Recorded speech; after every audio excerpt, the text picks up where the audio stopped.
Why? Why are you promoting your land, your piece of land, in diesel oil and gas?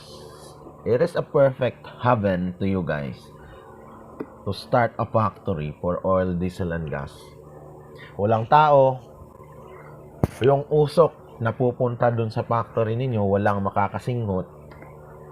Yung baho ng mga materyales ninyo, walang mapiperwisyon ni isa.